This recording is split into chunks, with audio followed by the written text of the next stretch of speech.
Hello everyone, welcome to Lukman IS. Today we are going to have the Hindu analysis of 14th February 2021. So let us see which are the important articles in today's The Hindu newspaper.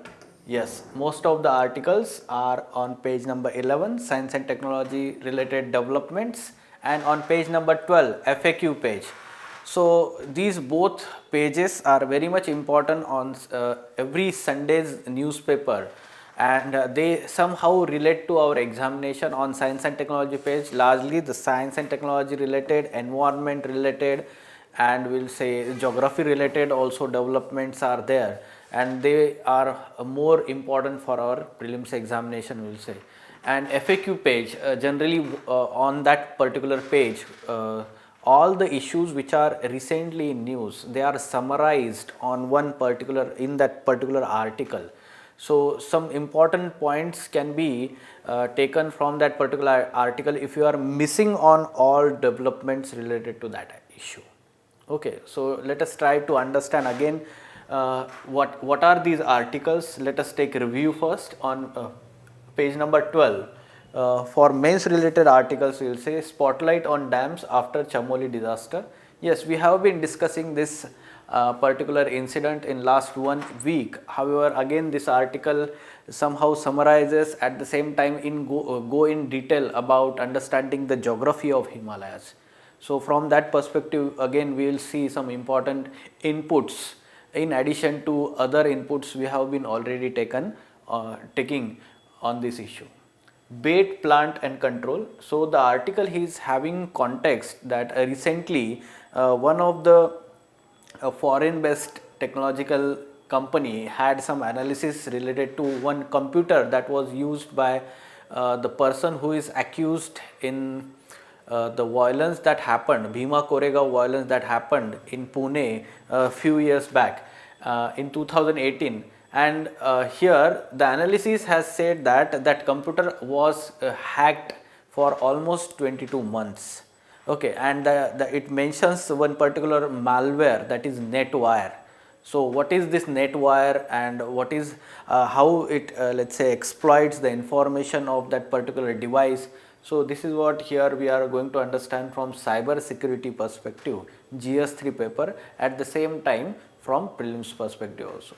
Now for specifically prelims related articles, nanophotonics.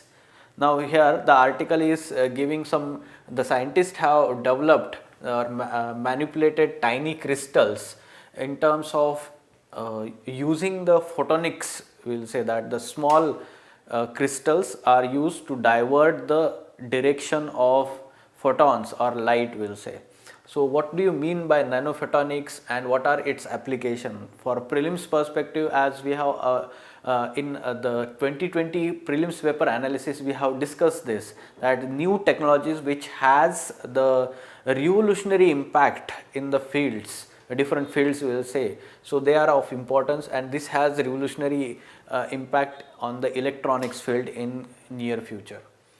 Then detailed genome map of malaria vector. So here the article is providing the mention of CRISPR-Cas9 technology or CRISPR technology, which is we can say very much of significance, because last year those who have developed this particular tool, CRISPR-Cas9 tool, got a Nobel Prize in chemistry. So that's why it is in news for last 1 year, this CRISPR-Cas9 tool. So what is this technology? Again we will have revision on that. West Bengal to host Sanskriti Mahotsav. Now from government schemes perspective and art and culture part also. So this scheme, Ek Bharat Shresth Bharat scheme, under this scheme, this Sanskriti Mahotsav, every year the government celebrate this, and this year it is going to be celebrated in West Bengal. So yes, we will look into that particular scheme, Ek Bharat Shresth Bharat, which was started in 2015. Okay, so now we will go into detail of all these articles. So first article related to geography and disasters. Spotlight on dams after Chamoli disaster. So the glacial burst and the landslide, snow avalanche that happened in Chamoli district in Uttarakhand last Sunday, we can say.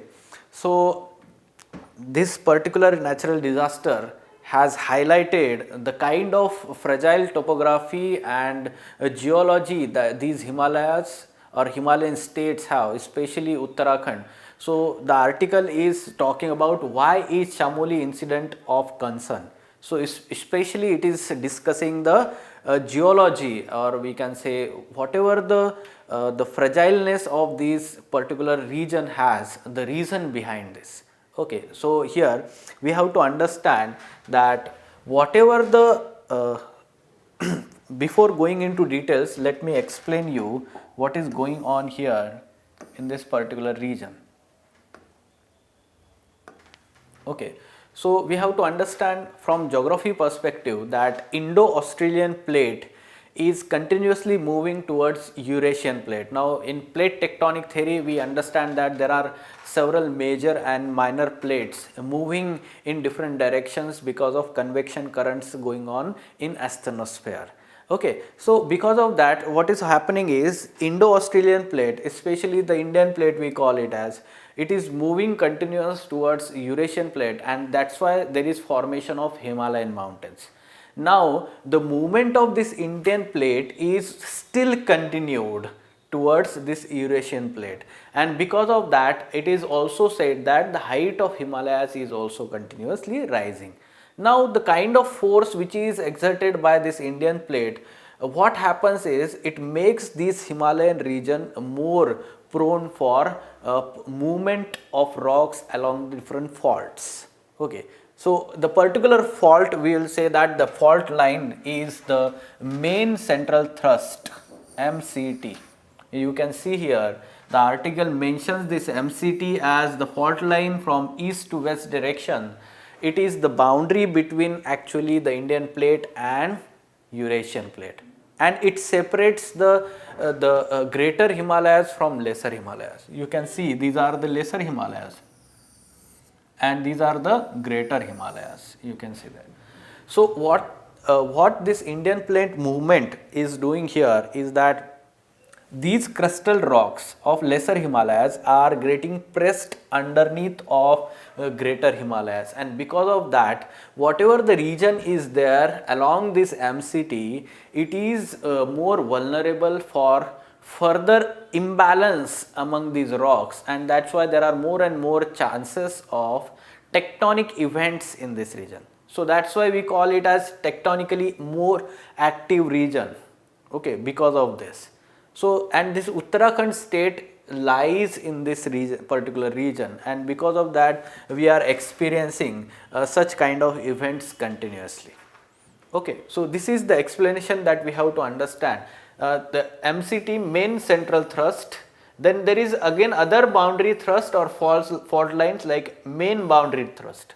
This main boundary thrust, in addition we can understand some information here. This is the fault line, main boundary thrust between lesser Himalayas and the new Himalayas. We will say that the latest Shivalik formations below them, right. So this is called as main boundary thrust, and this STD, South Tibetan detachment. So we can say that this is the Tibetan plateau and the greater Himalayas, they have this boundary. This is southern Tibetan detachment. So there are different fault lines underneath Himalayas, and these fault lines are very much active regions tectonically. Okay, or the earthquake may happen or have origin focus in lying in these regions. Okay, now along with this geological understanding, now we are able to understand why these are tectonically active. Along with these reasons, the additional reasons for such kind of natural disasters in Uttarakhand. For example, this region is very much prone for, we can say that, the active nature of rock fractures known as fault lines. So just now we talked about this MCT, MBT. In addition to that, we have to understand the reservoir induced earthquake.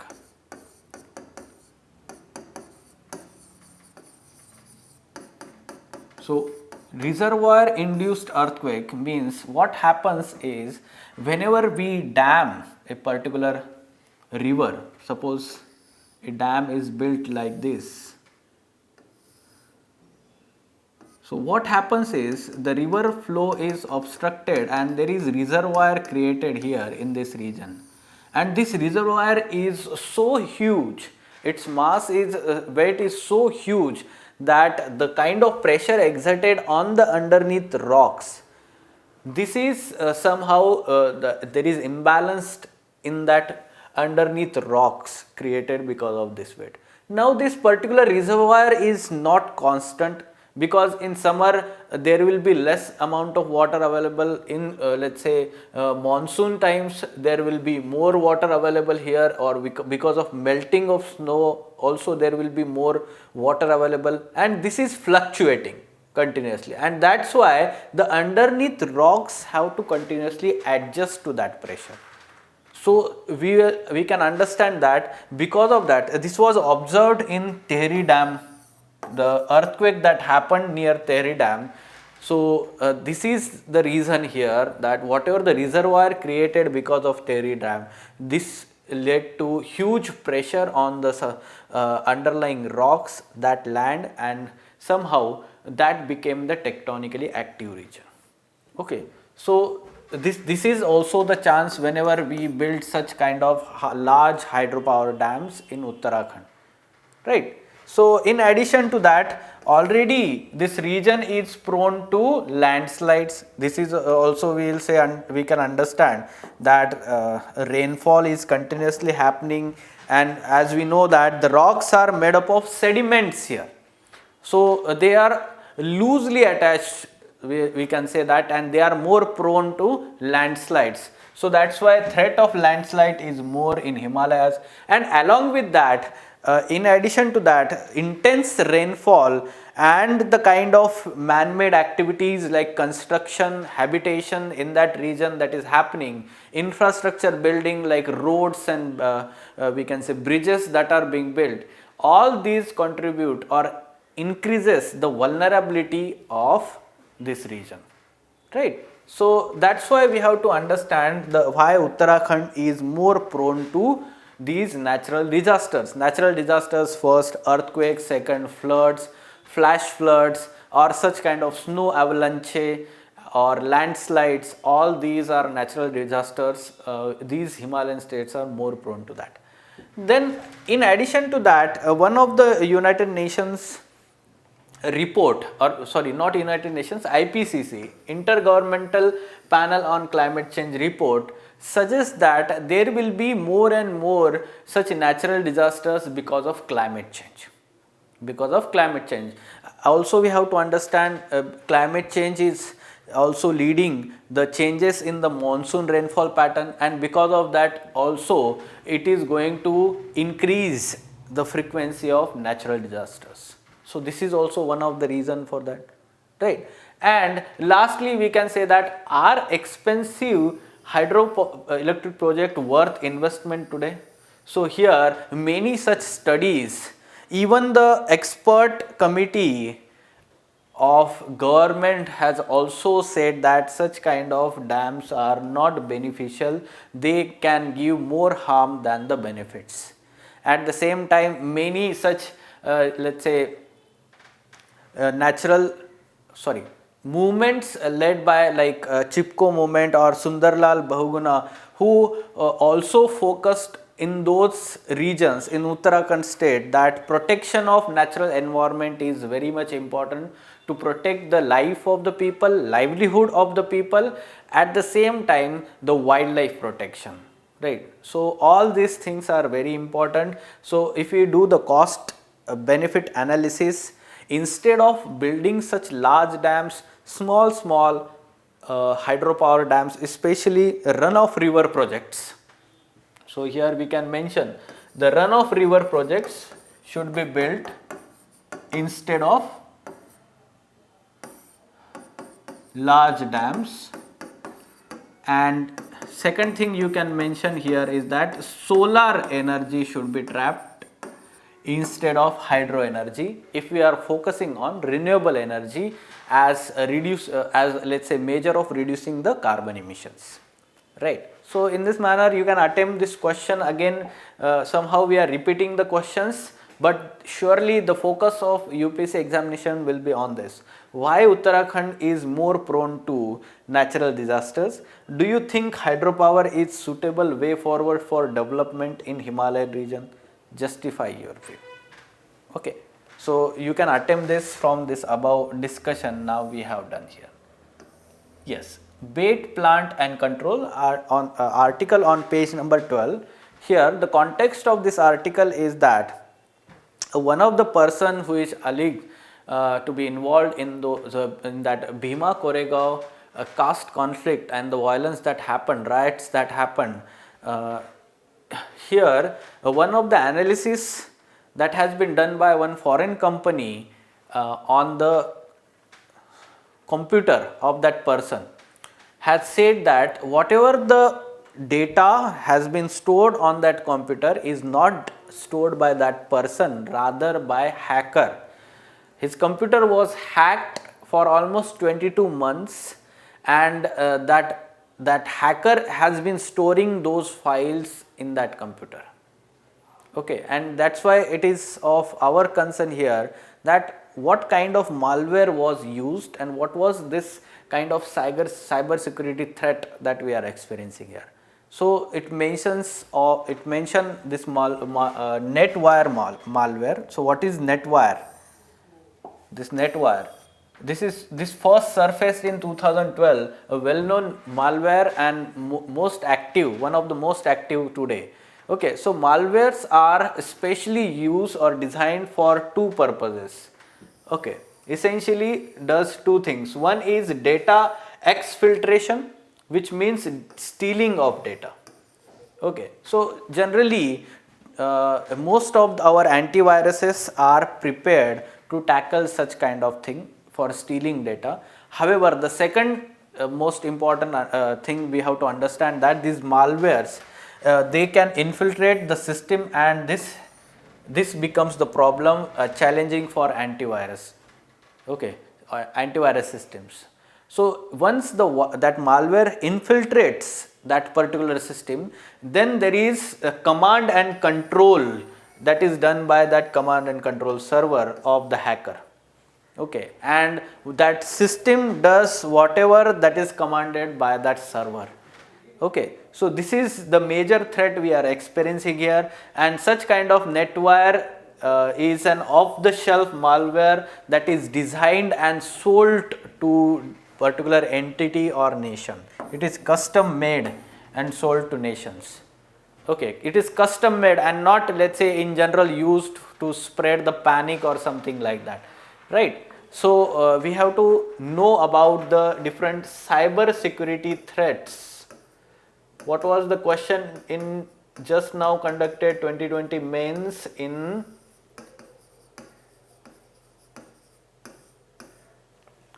yes, so GS3 paper, cyber security.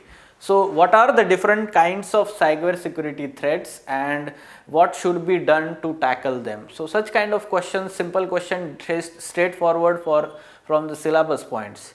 So one of them is malware. You should give the examples of NetWire or Petya attack, or we can say Pegasus attack. These are all malwares in recent times, right? So you can mention them. At the same time, you need to know about basics of cyber security and cyber security threats for prelims examination also. Then nanophotonics, Hyderabad scientists manipulate tiny crystals. So yes, many times it becomes difficult for student to understand, because many of you may not be directly reading the Hindu newspaper. So we are going to include exact the article and the highlighted points from these articles. At the same time, some additional information in this video. Right. So this is the article, nanophotonics, Hyderabad scientists manipulate tiny crystals. So here the nanophotonics means what happens in general, the light or the photons, they travel in the straight line unless and until there is disturbance to them.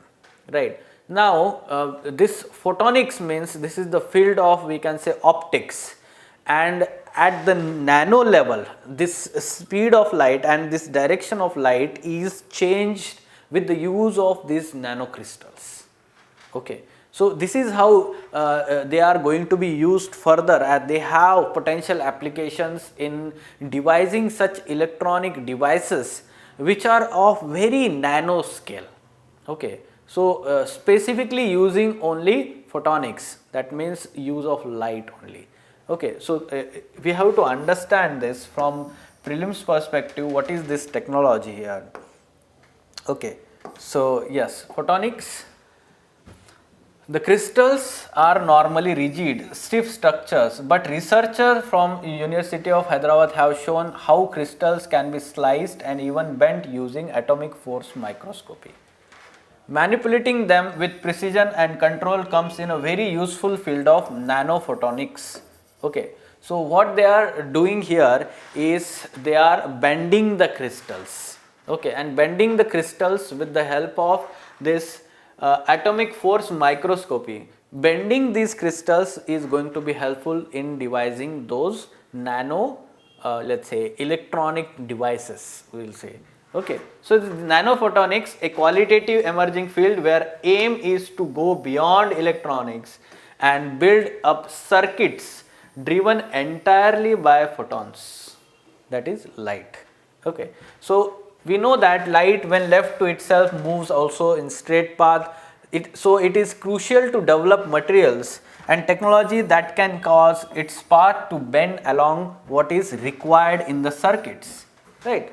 So we know that there are integrated circuits, and these circuits, ICs we will say, they are generally used at the direction of, let's say, current flowing through it. So light can be used in those circuits whenever that is required. This is like using the fiber optics, but at nanoscale level using organic crystals. Okay, so this is how the scientists are focusing on developing photonics, especially in the nanophotonics, and this technology involves use of those crystals. Generally crystals are so rigid, they are not easily bent, okay, so, or cut we can say. So with the help of this microscopy, atomic force microscopy, now they are easily bent and sliced also for the further use in nanophotonics. So both aspects, nanophotonics and this atomic force microscopy, and it's used to cut and bend crystals. We can understand the use of this in electronic industry. Fine. Okay. Then detailed genome map of malaria vector. So the detailed genome map of malaria vector has been carried out, and the new gene vital for developing genetic control strategies of disease transmission. So this is very much important development in understanding how this disease is transmitted from these vectors. Okay, so the genome of particular, let's say, Asian malaria vector mosquito Anopheles stephensi has been developed here with the help of CRISPR technology. So what is this CRISPR technology? We can understand that CRISPR technology here, CRISPR-Cas9 technology, the clustered regularly interspaced short palindromic repeats, this is called as CRISPR, and associated protein, CRISPR associated protein 9, Cas9. This system has revolutionized genetic manipulation. So basically this is genetic engineering tool or a gene editing tool, we can say that. So with the help of this technology, a particular strand of gene can be cut with this molecular, we can say, scissors. These are nothing but the molecular scissors, and this unwanted part of gene can be replaced by other gene, or that can be the manipulation. What are the uses of this? This can be used to correct the genetic defects, genetic disorders, treating and preventing the spread of diseases, and improving crops. Agriculture also has the important application of this gene technology. So this is very much important development in biotechnology, we can say that. However, it also involves certain concerns, especially the ethical concerns, that the germ line should not be tinkered with the help of this gene modification technologies, because that will be somehow leading to unintended outcomes from that process, or we can say that unforeseen events, unforeseen developments can happen which we do not know yet. So that's why the germline modification should not be there. Such kind of modification was tried by one Chinese researcher, He Jingkui.